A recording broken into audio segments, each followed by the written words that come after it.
La cloche a sonné, mais les activités scolaires ne sont pas finies pour ces lycéens du village de Jabłonowo, dans le centre de la Pologne. Une vingtaine de mètres à traverser, et les voilà plongés dans un autre univers, celui de l'astronomie.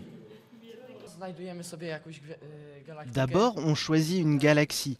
Ensuite, on clique sur l'étoile qu'on veut suivre. Et après avoir réglé le télescope à la bonne inclinaison, on monte l'observer. Cet observatoire a ouvert ses portes il y a à peine 2 mois. Il est équipé de matériel professionnel et peut accueillir une quinzaine d'élèves à la fois. La journée, ces derniers peuvent observer le soleil, la nuit, la lune et les étoiles. 2 éducateurs, souvent des passionnés, les encadrent en permanence. Notre but, c'est de populariser l'astronomie et les matières scientifiques, et pas seulement chez les jeunes. En dehors des heures de cours, l'observatoire est ouvert à la population locale.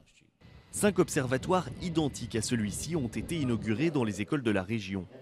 Leur coût n'est pas astronomique, moins de 100 000 € par observatoire, financé en partie par l'Union européenne. La région de Toruń, ville natale de Nicolas Copernic, en a prévu 8 autres dans les prochains mois, un pari économique pour l'avenir.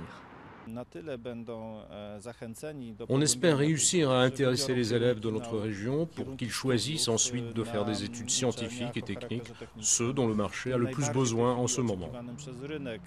Les longues nuits d'hiver sont idéales pour passer du temps à regarder les étoiles. Dans ce lycée, il y a souvent plus d'intéressés que de places. Beaucoup d'espoir donc de faire naître d'éventuelles vocations. J'ai choisi une filière très différente à l'école, mais j'adore venir ici. Donc pourquoi pas approfondir ce domaine ? Selon un proverbe répandu chez les astronomes, l'achat de tout nouveau matériel entraîne l'arrivée de nuages pour 6 mois.